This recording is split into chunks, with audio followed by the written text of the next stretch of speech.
Hey everyone, it's Tom Kradza, and listen, we haven't put out a podcast in some time now.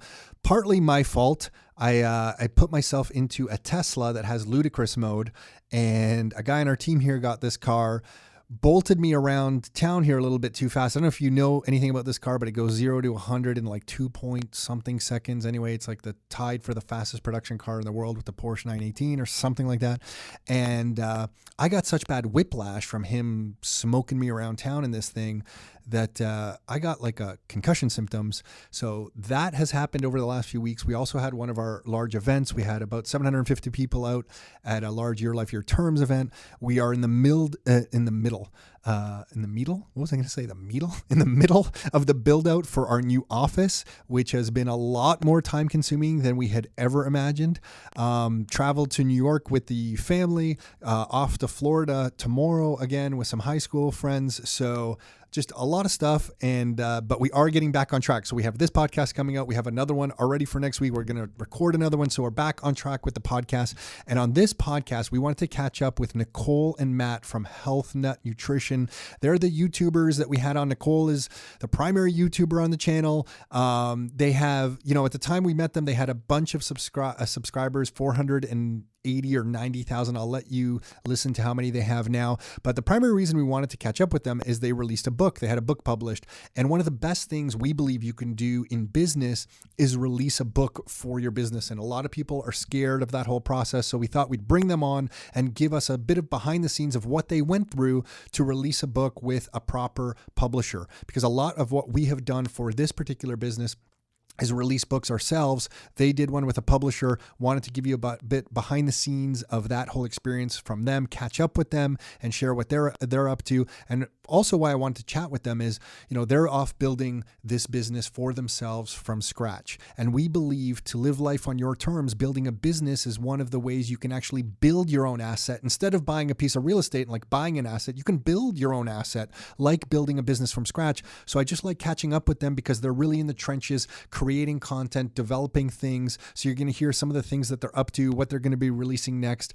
And to me, it's inspirational to hear what other business owners and entrepreneurs are up to. So that's why we're interviewing them. It's not a real estate based one this time, but I think you'll take a lot of value from that. And listen, if you are listening to this and you do want some real estate specific information, you can get videos, reports, free copies of our books, and register for our free real estate investing training class. It's a 90-minute class that we have in our office here at rockstarinnercircle.com. If you go to that URL, www.rockstarinnercircle.com, you can get access to all that stuff, including the access to the training class that we put on here, the 90-minute class that we do about once a month right now is when we host that thing. You can get the latest dates and all details for that at rockstarinnercircle.com. And with that, let's get on with the show.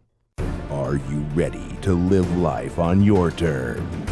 Is it time to take charge? Real estate, business building, the economy, health and nutrition, and more. It's the Your Life, Your Term Show with Tom and Nick Kradza. Are you ready? Let's go. Yeah, so we are live with Nikole and Matt. And just on that note, Matt, we were just talking about intellectual property and stuff. For your YouTube stuff, because this used to happen to me all the time with articles that I would write about real estate. People would steal them. Actually, I had a digital camera website a long time ago with affiliate links on it. This is like 2003, 2004. Man. Were you guys born? Yeah, I'm joking. You both hesitate. But anyway, someone ripped off my whole site. They copied it. A guy in Florida, he copied all the pages, recreated the site for himself because I was getting a lot of traffic. And then he put his own affiliate links on there so that when traffic went to Amazon, because I was getting my peak was like about $1,000 a month. That's not bad. It was, oh my gosh. Yeah. Off affiliates. Wow. That's good. I was really early. Yeah. Right. And I was really good at the search engine optimization. There wasn't a lot of competition in digital cameras way back then. And, he copied it, and I found out that he copied it. I forget. I ran one of these little tools that can tell you if someone's copying your site, and I found his number because you could do a who is database lookup. Do you guys know that kind of stuff? I don't even know if that exists. You could go look who owns different websites, and I found this guy's phone number, and he was in Florida. So I called him, and I remember I was shaking in the basement. He's on vacation. Yeah.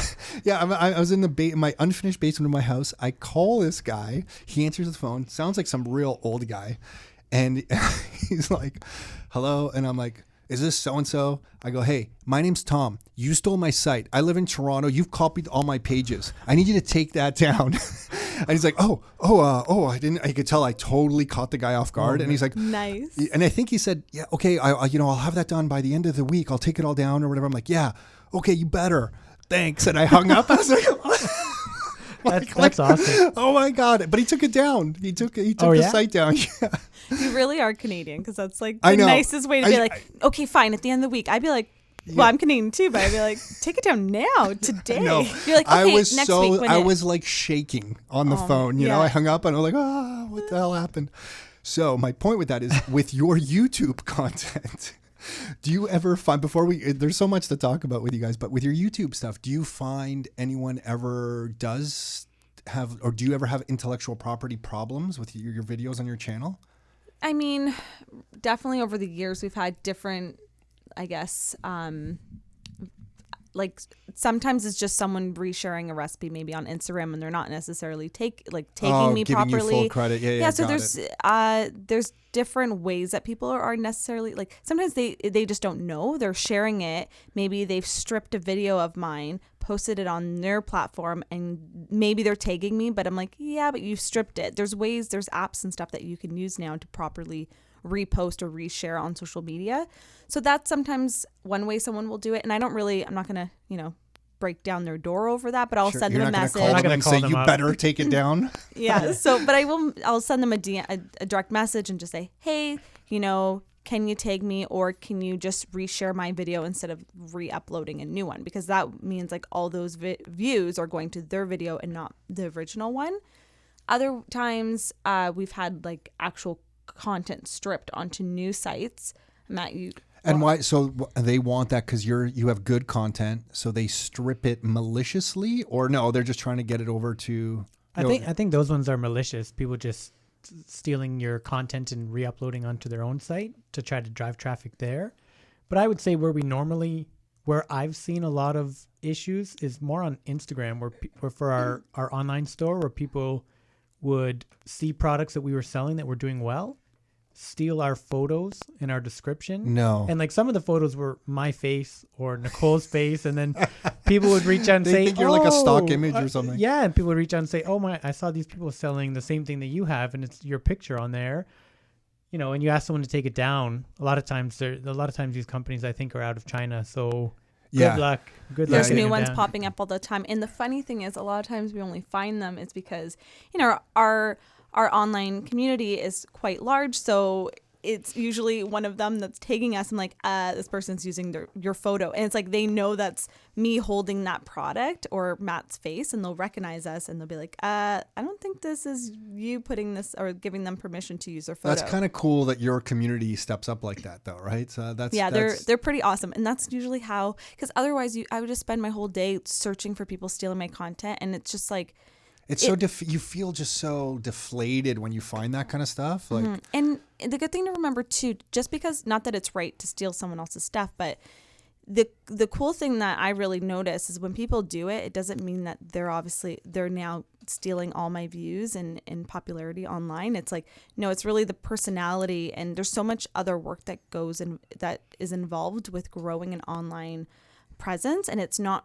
It is about the content, but it's like the personality behind the content. So they can steal and strip all they want. They'll never have the same, impact that the actual channel has. And that's why when I talk to people about business in general, I'm like, anything is possible in business because none of us are competing against each other. I think we've briefly had this conversation before amongst us maybe, but hey, if you guys are going to go into like real estate, I think we use this example. Like if you're going to go into real estate and we're doing real estate, it's like there's more than enough for all of us, because the way I'm going to talk about it is going to be slightly different. I'm going to attack the Bank of Canada and interest rates like crazy. And the way you're going to talk about it will be slightly different, a little bit of different angle. And that will resonate with some people. The way I speak about it will resonate with other people. And there's just more than enough opportunity for all of us. So why don't we just all help each other and kind of raise each other up? But in business, I find most people do it the way you just mentioned, where they see something they like and they kind of strip a video down, put it on their site, and they don't realize that that's not the magic. The magic is the personality. It is the consistency. It's putting out something like you guys have just done with your own book, right? Like that's it's all these components together. You can't just strip a video, but it's like the guy in Florida who stripped my website. Like that's not the, that's not the magic, right? Right. And also too, two people doing the same thing. Like you said, it's not competition. It's, if anything, both of you are, if someone else is doing a healthy food and lifestyle YouTube channel, they're just bringing more awareness to living a healthy lifestyle. So it's, if anything, we're helping each other out. It's not about, oh, now everyone's going to make your recipes. Like, no, they're going to be interested in both. They're now into that realm of healthy living, and they're excited about everyone who's doing it. Yeah. And something I wanted to touch on is last time you were here, I think you guys had some insane amount of subscribers to your YouTube channel.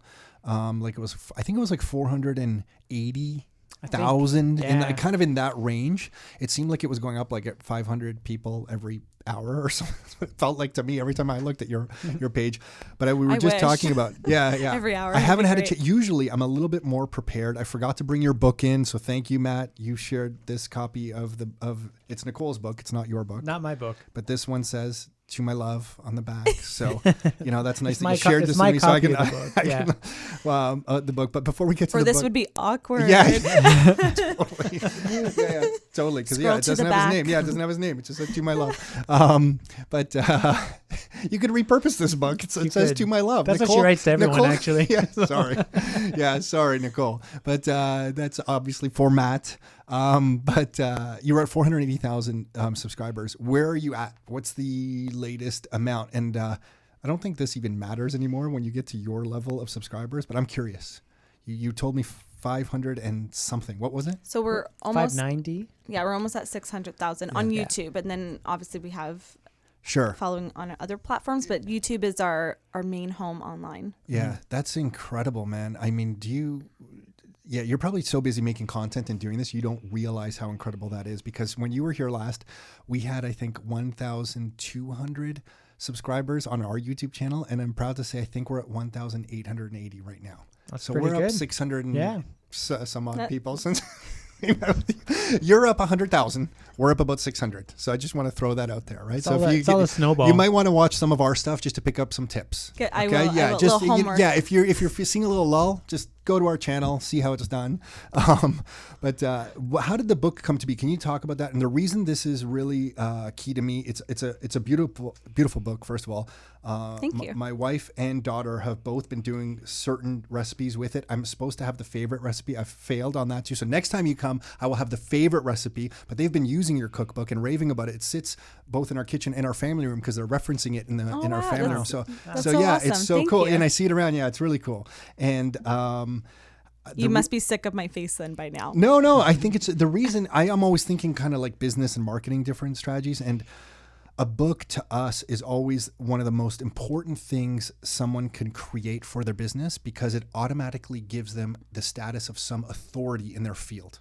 Does that make sense? Yeah. So a lot of people, I mean, it is a beautiful book and it's great recipes, obviously, but I like what it does for you guys as a business because something magical, and you alluded to it just a few minutes ago before we started recording here. When you say that you're on YouTube or you're a YouTuber, which you clearly are in my eyes anyway, I think that's a good thing. Some people that might resonate with, but other people, when you can say, hey, I'm an author, for whatever reason, it just elevates you in their eyes. And then your position of authority in your business magically increases with you must be an expert in something if you have a published book. And it's funny because, we always think of the book as just a side project from our main business and other things that we're working on. Obviously, a very big side project. But it's crazy because we've always been working on our business. But now that we have this tangible published book, people now look at us like, oh, wow, you must know what you're doing because you have a book now. And I think just being an author I just think it's ranked so much higher than maybe other jobs or starting a channel. And, and I see it in people's eyes when you say, oh yeah, I'm an author. They're like, oh, and they're just way more interested and they can relate. Cause like we said before, sometimes when you say, I run a YouTube channel, they're like, what is that? Is that a hobby? They don't know. And I get that, but people know, or if you say, oh, I was on TV this morning, people automatically think, ooh, you must know something. So I think traditional media and books are still within that. I think people relate to on a higher level. So how did this come to be? Can you break this down? Did someone approach you? How did this, because we get asked that all the time. How do I get my book out? Because we're always telling people, make sure you get a book. Now this is a published book. Did someone reach out to you? Map out the process. So basically, I always get dates mixed up. I'm trying to think when I left the corporate world. 2.5 years ago, say 2. So it's all blurred into one for me. Sure. So you're busy. Right? Matt's watching the news. We just talked about that I today. know. I don't have time you to don't have read- time to I'm watch. following Donald Trump. You're following Donald Trump. You better say someone else too. So and it's I know, right? Yeah. You're gonna think something else here. You're the politics guy, and you feed Nikole what she needs to hear. Yeah. Just Yeah, keep her I updated. can't listen to everything. I just get too emotionally attached, and then I'm just like, oh my god, I can't wake up this morning. Yeah. We were just also bantering about this, how that in my world, politics is obviously important, but I think the banking system and understanding the money system, to me, maybe that's a selfish thing to say, but it's way more important to me, because if I can understand how that works, I feel like I can take care of my family and myself, and then also start helping other people. Anyway, that's a different topic. Get back to this. 2.5 years ago. So I always say left my corporate job, but really I was let go. Just my contract ended, so it wasn't renewed. I like the let go thing. I Yeah. think you should tell people I was let go. Yeah. They Right? chased me out of there. Yeah, I know. You went out there flashing the bird as you walked out the door. I think deep down they also knew that it wasn't, as my side hustle was growing, Matt and I were just like building it more and more. I think they knew too that they weren't going to bring me on full time as a permanent staff member, just because they knew like it wasn't my like long-term thing, which I get it.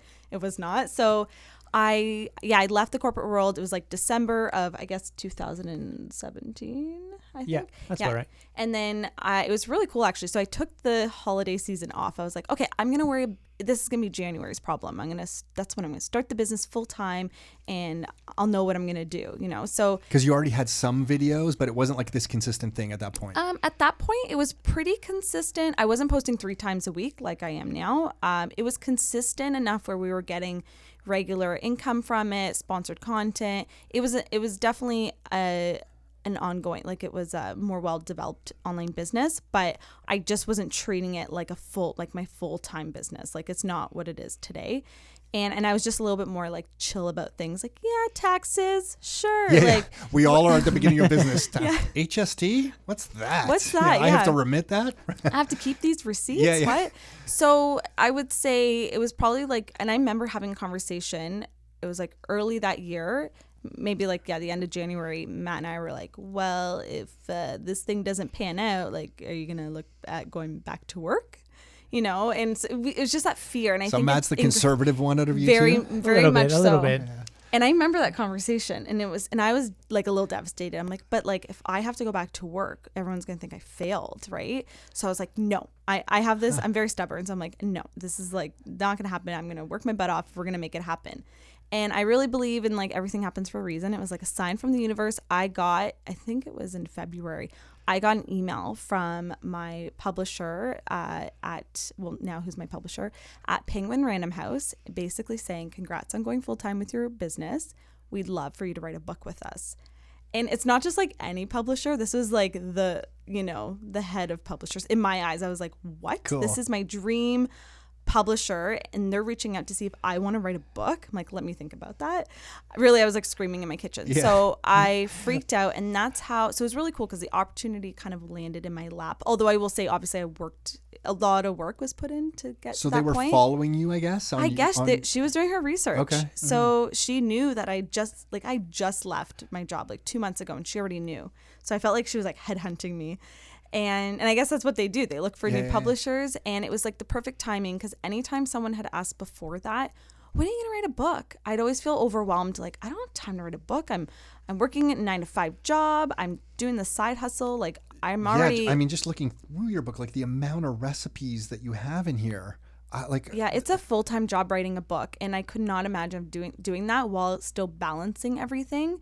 So when I was reached out to, it was a perfect time, because I was kind of starting fresh with the business. I was like, okay, now I'm doing this full time, and I was able to, I had more free hours, and I was able to actually work on this new huge project. And that's kind of where it started. I will say though, I got to experience both sides. So Penguin reached out to me, but then we later on discovered that we wanted a second publisher.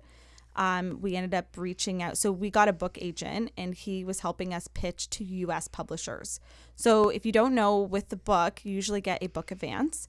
And it's usually just that rate can really depend on the publisher, how much they think that author is going to be able to sell. And you don't have to give back that amount. Even if your book doesn't sell nearly as much as that advance is, you keep that. So I knew, like Matt and I knew, that the book that we wanted to create was an expensive book. Once we started tallying everything up and knowing the cost of the photos and everything that went into it, we're like, oh, this book is expensive. So just the weight of your book. You know what I mean? Yeah. You could hurt someone totally, with that. You totally could. And so we knew what the budget was for the book that we wanted. And I thought, if this is the only book that I write, I want it to be this quality. And I don't want to just put something out just for the sake of having a book. So we wanted to get a second publisher. Actually, it was a friend of mine that gave me this idea. She's like, why don't you reach out to a second publisher and get a second book advance? And I didn't even know that you could do that.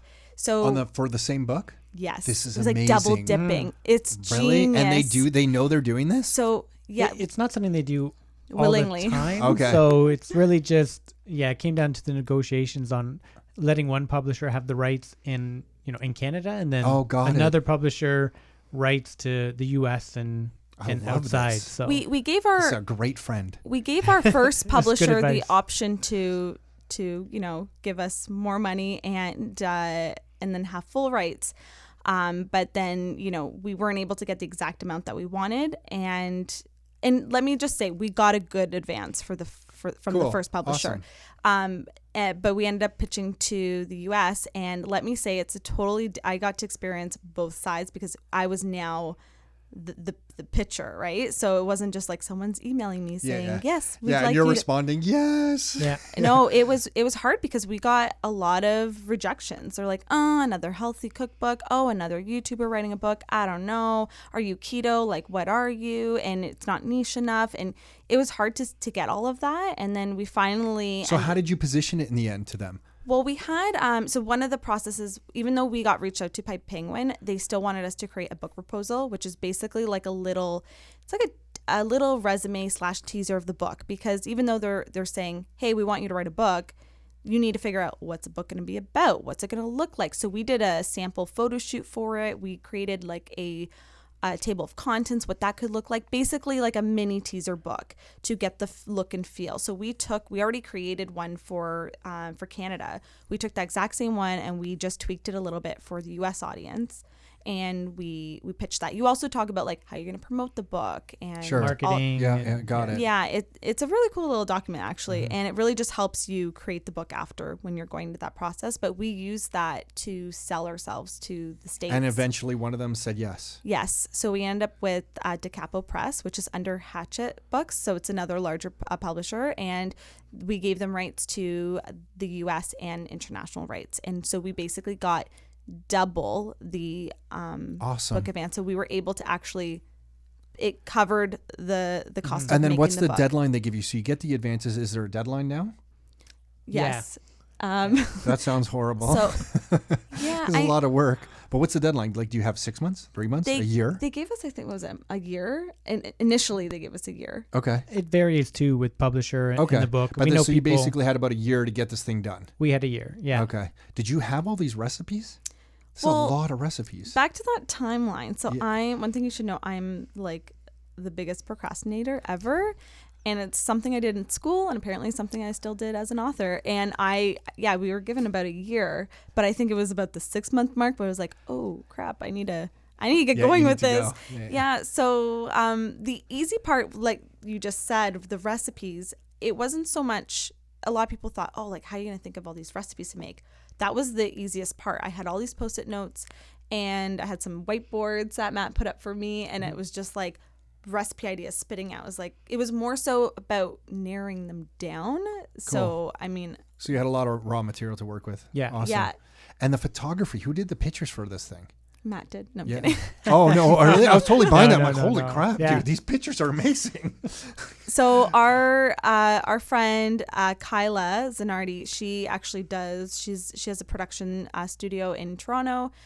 Benson and Oak, and we've known her now for 4 years. Yeah, give or take. Yeah. And basically, I first started working with her because I was looking for someone to take some photos of me, and it was a friend who recommended her because she had done photos for her.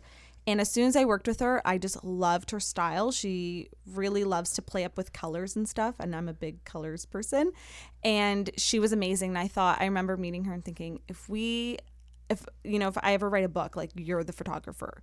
Because even though I do my own food photography, when you're talking about a book, it's just on a different level. There's so much I didn't know about the formatting and the styling and all this. And even if you are really talented at photos, just getting the help, because you really do need a book team when you're creating a cookbook like this. So it was just great to have someone else that already has worked on cookbooks, has written their own cookbooks, and with Penguin Random House as well, so already knew the publisher I was working with and what they were looking for. And for a cookbook, where are the pictures taken? Are you doing this food on their location? They photography? had At their studio. Yeah, not the publisher's studio, but no, I got it for the photographer. Yeah. So you're actually bringing the food there? Yeah. Oh my gosh. Okay. Yeah. This So seems like a lot of work. we would grocery shop and stuff, and they'd be making. We'd be making food on site. Okay, got it. You're making it on site there, taking the pictures. Yeah, it was basically, we did all the photos in 2 weeks. I think it was like 2 weeks, like 12 or 13-hour days. Yeah, Wow. nonstop For 2 weeks. Okay, so then you have the photographer, you have the pictures you need for the cookbook, you have the recipes, obviously. You put everything together, right? So then within a year, do you hit this deadline where you get it back to the publisher in a year? Yeah, we just made it. Yeah. I think we had to get a little extension, maybe a week or Okay, two, got but it. yeah, pretty much. That's fair. Okay, so then what happens from there? They take it and then they do their editing on it or something? Like they go through it and say, yeah, change this, do this. Yeah, I remember when Matt and I were in like one of the first meetings with Penguin, and they were explaining the process, and they said, you will probably end up reading this book like from front to back about 7 times. And I probably read it more than that, and probably Matt did too, because every time I'm like, can you read this? And yeah, so the editing process is quite intense. It's just back and forth. And how long did that take? I would say maybe like 3 months. 3 months, yeah. Wow, really? Okay. And then from editing's complete, then what happens? Editing's complete. And then basically, I think things go quiet for a little bit. And I'm trying to remember, this is like so long ago, because even though the book just came out this fall, it's something we've been working on for like 2 years. So they set up their release schedule for it, maybe? Yeah, I think they also, they put the book, because at this point we hadn't actually seen what the layout and the design of the book yet was. Like they take the book proposal and some of the ideas that we had put in there, and then they sort of put that with their designer, and then it's like, okay, here's all this, here's the raw material, the document for all the recipes and everything and pictures, and put it together. So then we're waiting for them to take our ideas and their ideas and everything and just sort of put a book together of it and send it back to us to basically critique it. And there's a lot of back and forth. I think there was probably, I don't know. Yeah, like that is not the original cover. I'm not gonna lie, I cried when I saw the first cover. I did not. Why? I did not like it. It was that bad. Just now I want to see it. It just wasn't what we had in mind. And that's the thing. Sometimes you put you're putting your heart and soul into this project, and you also have people forget that when you're working with a publisher, it's not just your book, it's their book too. It's a partnership. We're both invested. And so I think they were trying out something new with this book, and we got the first draft, and it was not what. Actually, we were filming the reaction. It was no, yeah, and I was like, reaction was garbage. I think I'm gonna cry, and then we turned it off. I just didn't like it. I don't think we could put it out. That. We didn't. I don't got think it. Okay. I don't think okay, we but did. just of Nicole's face. It was Nikole. Like big smiles, cameras on. We're like, okay, we're opening the email. We open it up, and both of us our faces drop, and we're like, no, this is a joke, right? Oh, man. Okay, so you get all that solved. Yeah. You go back and forth, and then there's finally they tell you, okay, it'll be the fall of 2019. Yes. That it's going to be released, and then you're waiting, like 6 months or something?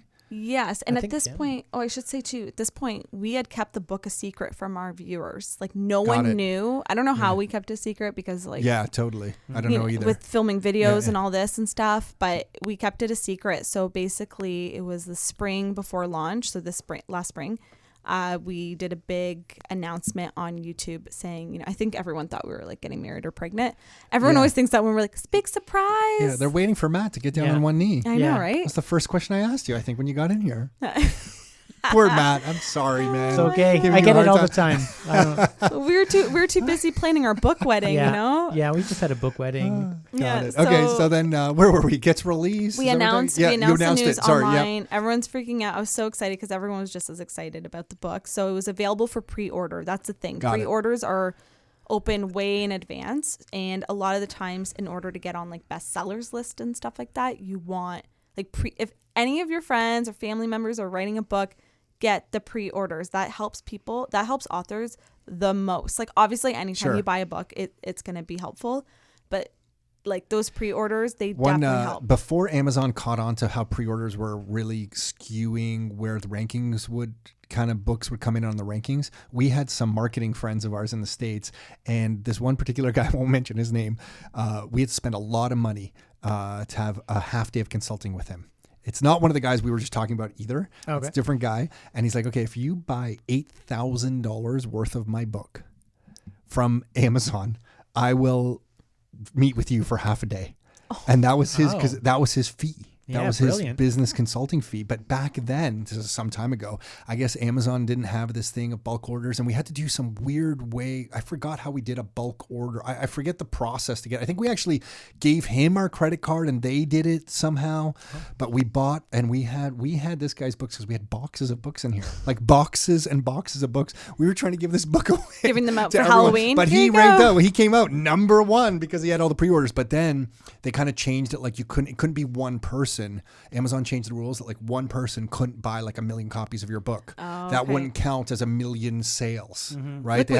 Like what we did, you know? And we weren't trying to like screw Amazon or anything. He just told us like, hey, this is my fee. You can either, that's what I charge you, or right now I want my book to do well. Can you just buy my book? Right. Wow. What'd you do with all the copies? We had them for years in our Burlington office. Boxes. If like I met you guys, be like, hey, you guys want a copy of a book? I think we might even still have some copies when you leave. I don't even want to mention this book right now, but later it's actually a pretty good book. Okay. But you've memorized it. You've read it so many times. For years, Nick and I had boxes in I think his office. I'm like, Nick, what are these boxes? We brushed off some dust, opened them up, like, damn, there's more boxes in this book.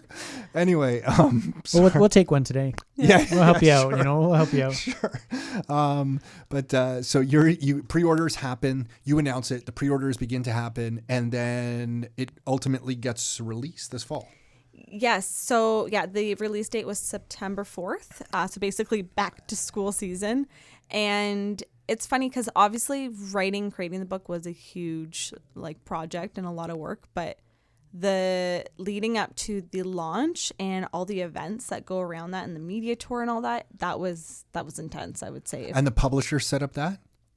It was a mixture. We also have our own PR company, so they would secure some stuff. But I will say that our publicist with Penguin was amazing, and we basically got on most of the morning talk shows, especially in Toronto, in magazines like Globe and Mail and Toronto Star. And so it's a mixture. It was like literally everyone just working as a team to get this book in as many hands as we could. Awesome. I mean, congrats, guys. This is a big achievement. And I think you'll be able to leverage this book for many years. If it was someone like me coming to work with you guys now at this point and you had this book, I would immediately say something. I don't even know if you could do this. I'm like, hey, could we do like the lost chapter? Like, is there an ability? And I know there's probably some publisher rules of like, you can't have another chapter to this book because I guess they own the rights to this with you, right? Is that how it works? Who owns the rights to this particular book? I mean, I guess it's a joint ownership. I guess it's a joint. I mean, I have to look at that long contract that I read because I don't know how it would work either.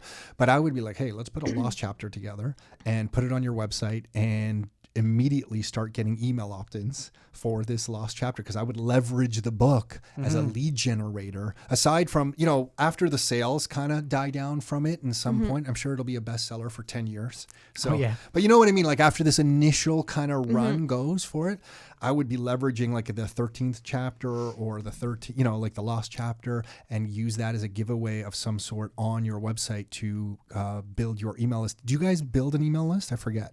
We You do. guys have that? Okay. We do. We're a little late to the game, but I think we've realized the value. Huge value. The value. Huge. I see all these Yeah. different marketers Oh, online, man. and Nick will send me something. He's like, "Oh, this person's now starting an email list."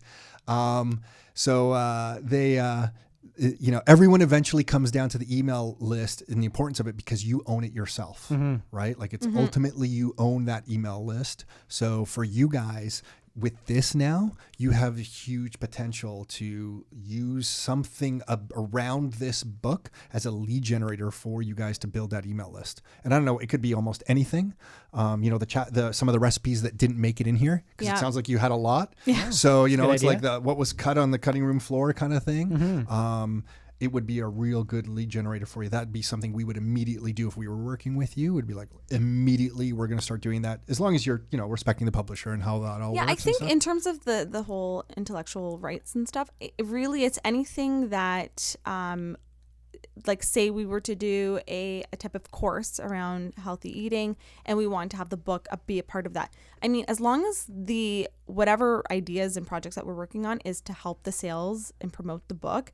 Got it. It's not, I mean, the publisher isn't there to put their foot down and say, no, you can't do that. Makes We're the boss. sense. It's there. If anything, they want you to be thinking outside the box. So in terms of the lead generation for the newsletter, one of the things we have right now is a preview sample recipe. So we have our smoky white bean kale soup.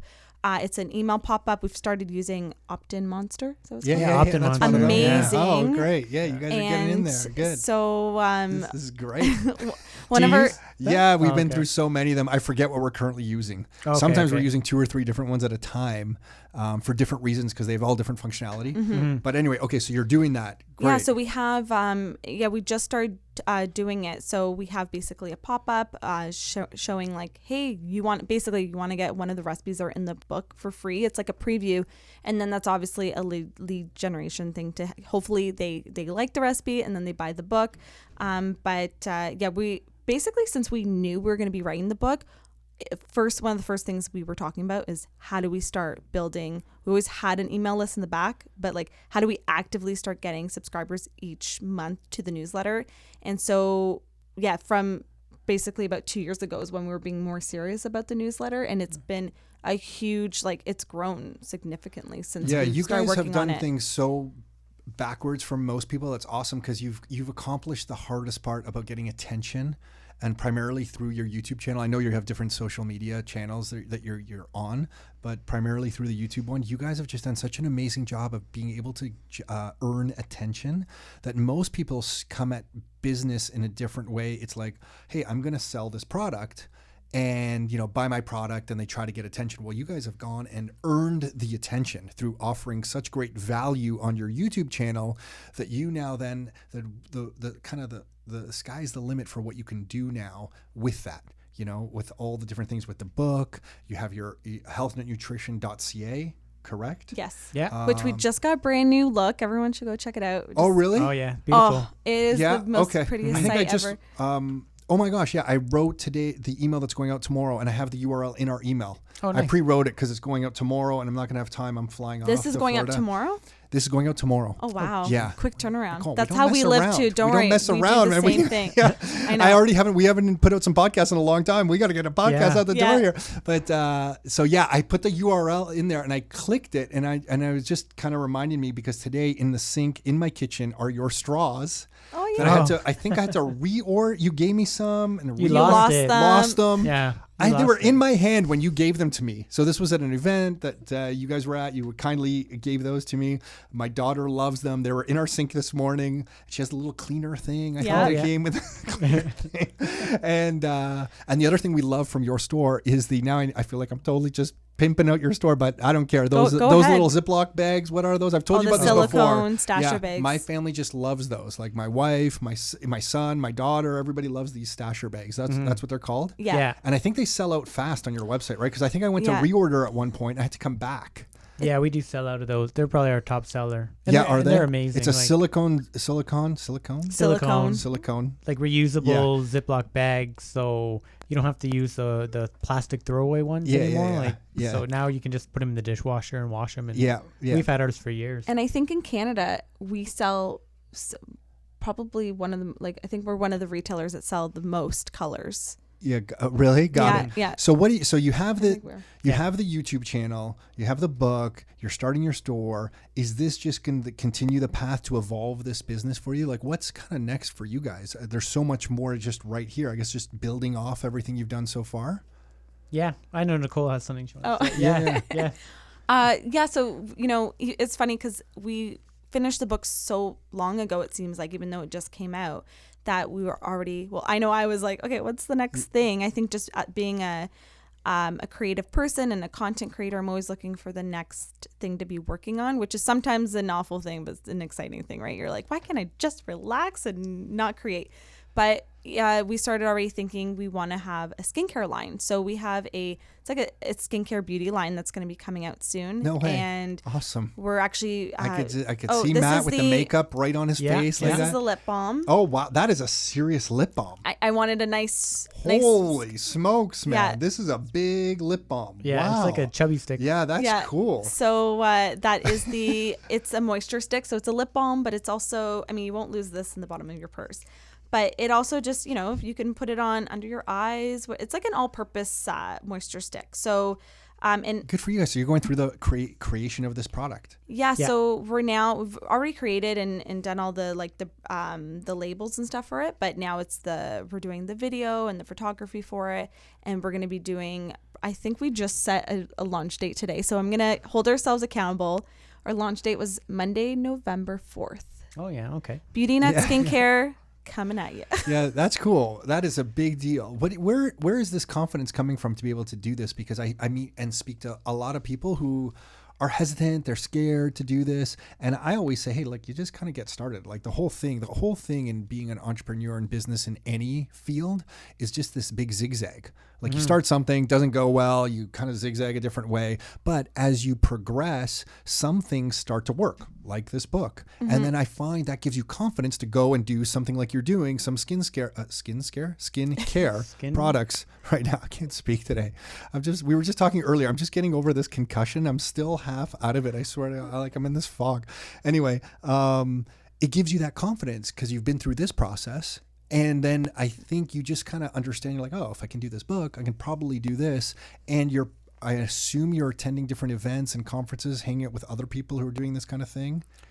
No? Not as Not much as as I much. should. I mean, I Okay, think got that's an area because that's that where we got a lot of confidence for our business from, hanging around with other people who are doing it. We're like, oh, if they can do that, we could probably do something we're thinking of. Yeah, I mean, it's definitely an area that we recognize is a place that we can improve on is getting out there and going to more conferences and more learning. A lot of the stuff we do, it's trial and error, which isn't always the best way, but we like to just get in the mix and just get something started and then see where it goes from there. And I think too, Yeah, that's the right way to do it.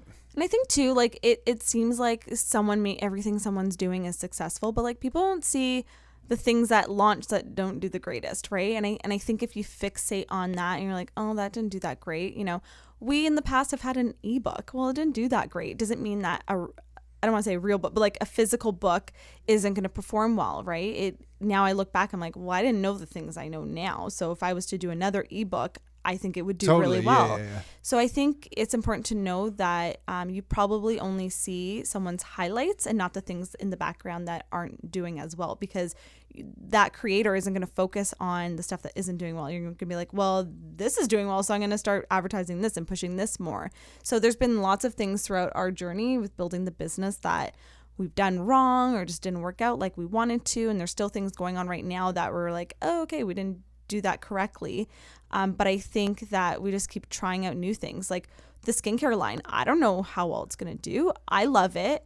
I'm obsessed with the products. We love it. And it's exactly, we create products that we know we wanted in the market that weren't there, or not the exact models that we wanted. And so like, I'm confident and passionate about it. And I think when you are so passionate about something, it's contagious, right? And so that's what gets other people excited about the product too. And that's, I think, what has helped the book be successful. And I think that's what's going to be successful too about the skincare line, because people already trust us, know that, we wouldn't put something out there that we didn't believe in. And this is something that we've created in-house personally for our online, well, I say viewers, or like people say viewers, but our online community and family.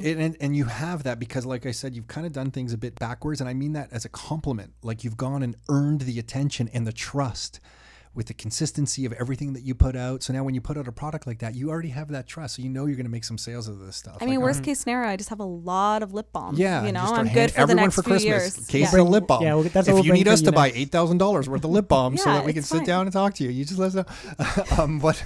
What I wanted to ask Want a about, lip balm for a book? yeah. Oh my gosh. What I wanted to ask is sometimes we'll tell some people when they're looking at their business to put out content like you guys are putting out, go on YouTube, or if you're not a video person, then write articles. Maybe you like the written word, right? Or maybe you just like to speak, do a podcast, like an audio-based podcast or something like that. And the feedback I'll always get is this, Tom and you, Nick, I'm scared it's not good enough. And what we tell people is that like that is such a subjective thing because like to our point earlier, the way you explain something is going to be different than the way I explain something. And different people are going to take different meaning and value from that. So get over this whole thing. How do you handle that with putting out your YouTube content? Because you're publishing 3 different videos a week. A week. Sorry, a week. I don't sleep. Yeah, a week. How are you? Do you kind of criticize yourself sometimes? Like, what's the mental process to kind of get through some of that? Do you battle that a little bit? Like, is my content good enough? Is this one going to be received well? Yeah, I think that's normal. I think that happens all the time. And to be honest, well, in the beginning, it happened all the time. Sure. And it would just take me like triple the time to create the same product that I do now, even though our quality has gone up so much more. I think it's just really, I don't know, like putting your own criticism aside, because if you let your biggest like critic, yeah, right. So I think if you're always what I was gonna say actually is if I hold on to a piece of content too long. So if we're ahead of schedule, which hardly ever happens, but if I have a video that I filmed today and it's not going out till first week of November, sometimes what happens, and this has happened in the past, we're too ahead of videos. By the time that I'm ready to publish that, I'm like over that video. I'm like, I don't really like it anymore. It's outdated. I kind of want to reshoot do you throw it out? Or do you just publish it? I just don't. I don't see. This is probably opposite than what you're trying to tell people, but I would say it's because I've had time to overthink it. So create the content. Yeah. But the overthinking might be you have a better way to say or do what you wanted, right? Because you've done it. Now it's kind of mulling around in your mind. But use that for the next time. Yeah, so got it. You can't, when you're publishing content online, it's not a book. It's not printed and then that's what it is forever. It's like you can go back and edit that. You're going to make another post next week and that can be better than the one you posted this week. So you have the chance to constantly improve yourself and improve the content that you're doing each week. So you got to start somewhere. So if you look back, our new website, it's all beautiful and fancy. Well, you can still go back and see the old posts and they're scary. And I think we're trying to archive them and they keep popping up in related posts. I'm like, oh God. See, I'm proud of our old ugly stuff because I'm like, oh my gosh, look, if we can build a business based on that, you can do business you can kill it in business, So point. I like showing it off because I use it as like, oh my gosh, look at this stuff. You definitely don't want to delete it. Just like the YouTube channel, we still have stuff on there that's really old. But I just think like you always have room for improvement you always have a chance to not redo something, but improve on something. Like the way we film videos today is so different than we filmed them 6 months ago. We're always looking for new ways to improve and have fun with things. And so I just think like people that never get something up, like you need to get over it and just put it up because no one's going to overthink that as much as you are. Okay, cool. Mm-hmm. Okay, so another question I have for you is sometimes with content, because we'll just hit a little bit of a brick wall every once in a while where it's like, oh my gosh, I don't have anything else to say about real estate. I don't have anything else. Interest rates, I always have something to say about. But with real estate, I'm kind of struggling. I don't know what to write about. I don't know what videos to put out. And sometimes we just need to take a break and you kind of like recharge a little bit. And then you kind of come back into that creative state and you kind of put a whole bunch of stuff out again. Do you ever struggle with that? Or has it been a consistent flow where you're able to get these videos out on a consistent basis? I think my struggle I've always been good with like thinking of new, fresh ideas. sometimes I just need to get re-inspired, maybe taking a mini vacation or going to a new restaurant or just, getting inspiration outside of just the YouTube world. I think that's important. But sometimes I totally lost my train of thought. You're asking, about getting like a roadblock. Yeah, like if you just, yeah, exactly. Yeah, I think sometimes I just need to, taking a break is huge, but just like refocus myself. And how do you do that? I guess I just like maybe sit down, do a brainstorming session is really important too. I'll get some of our team members in there thinking of different things, like because if it's just me all the time that's thinking of the ideas, I can get easily burnt out. But like my biggest thing, it's not so much thinking of the ideas, but it's like making the time to film. So I know like Matt will know, like he's always like, oh, like you guys have all these ideas. How come we're not getting them out? And it's just I like that. Matt's really kind and gentle over here. When it comes down to publishing, he's getting it out the door. Cracking the whip. Yeah. So a lot of times it's just finding the time to film. So right now, I feel like now that like the first month of the book has been out and stuff, I was feeling a little bit like overwhelmed and not wanting to film YouTube videos because I was just a little burnt out. But now I've been like, okay, I'm ready to get back in the game. Like I have all these ideas, but now I'm just finding it hard to fit in time to film. So we've just been because I think when I see a production schedule day in my calendar, I'm like, oh, we can move that. It's fine. But I need to make that a priority because the YouTube business is our main thing. And so if anything, I just struggle with time management, not so much ideas, but everyone's different. So some people, you may struggle. You're like, I have the day to film it. I'm just like struggling with the ideas. Luckily, that's always been something that's been like pretty natural to me, but I also make sure to like take care of myself and like meditate every day, take mini vacations when I need to, because if you're stressed out and overwhelmed, like the last thing on your mind is thinking, what's going to be trending next week, Totally. I find sometimes in our business when we know there's busy periods, I'll have to plan some breaks proactively because Nick and I will both just hit different burnout periods. Right now is about one of those ones where we're like going through a little too much. This new office, we didn't realize how many cycles it was going to take from. I guess this new office, kind of like what you went through with this book, was like, holy smokes, we didn't realize the cycles this thing was going to take from us, and it's chewing at us a little bit hard right now. So yeah, planning some breaks and stuff is totally key. I feel like we need to. That's an area that we still always struggle with sometimes too. I mean, we pushed a vacation the last like 3 months in a row. We were like, oh, we're going on vacation now. Because it's so easy. And because you guys have pretty flexible schedules, you can kind of do that kind of thing, right? It's not like booked in advance on these. It has to happen. So, take the freaking vacation. I know. We need to take our own. I think next week we're going to. That's why I say mini vacations, because we're like, okay, we can take 3 days off. I don't know the last time I took like 2 weeks off straight. You put yourself last, you're like, well, like, yeah, well, like I want to make sure our team gets vacation, but like I can hold out till next month. Have a lot. It's impressive that with the book, the store, inventorying product, coming up with new skincare product. You guys have a lot on your plate. So and then also real estate. So I don't even know if you want this shared. I'm just going to throw this out there.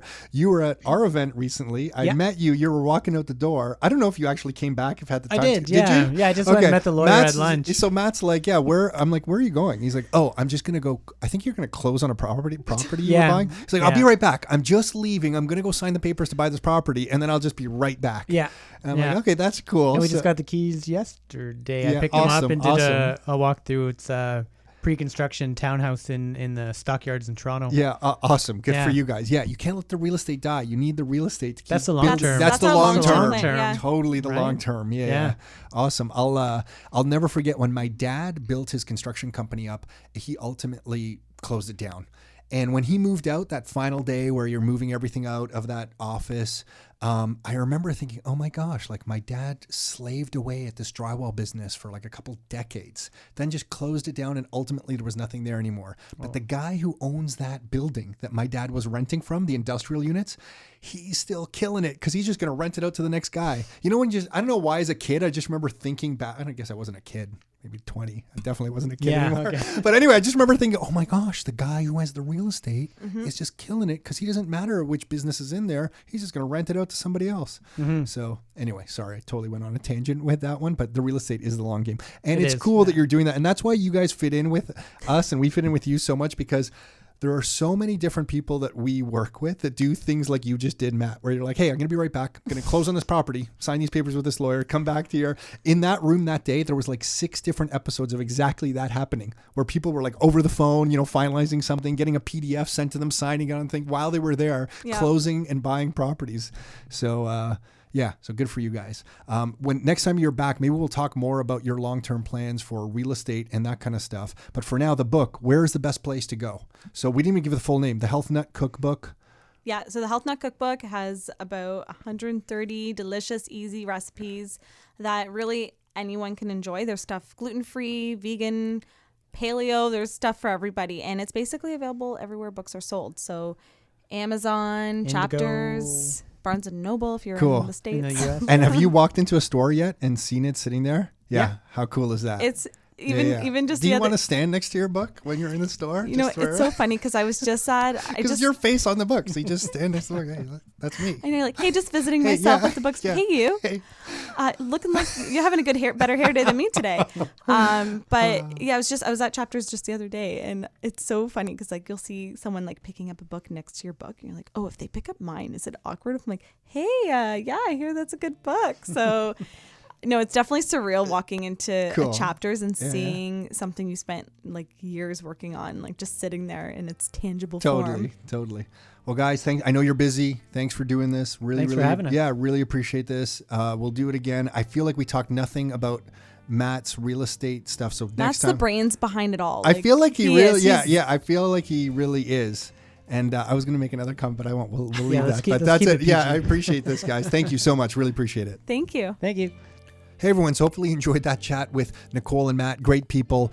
I joked with Matt on his way out, and I kind of apologized because I always ask him, when is he going to get engaged to Nikole? And I always feel like I'm putting him on the spot. I was going to ask him on the episode. I didn't, but now I'm bringing it up again. So I'm sure he's just never going to hear the end of that. But anyway, if you're listening to this and you want some real estate specific information, you can get access to the reports that we've put out, including Destruction of the Middle Class here in Canada, the latest population report, the population explosion report that we put out. You can get all of that and access to free digital copies of our books, and you can get access to the class that we put on here in the Rockstar offices here in Oakville at rockstarinnercircle.com. So that's www.rockstarinnercircle.com. That's it for now. Until next time, your life, your terms.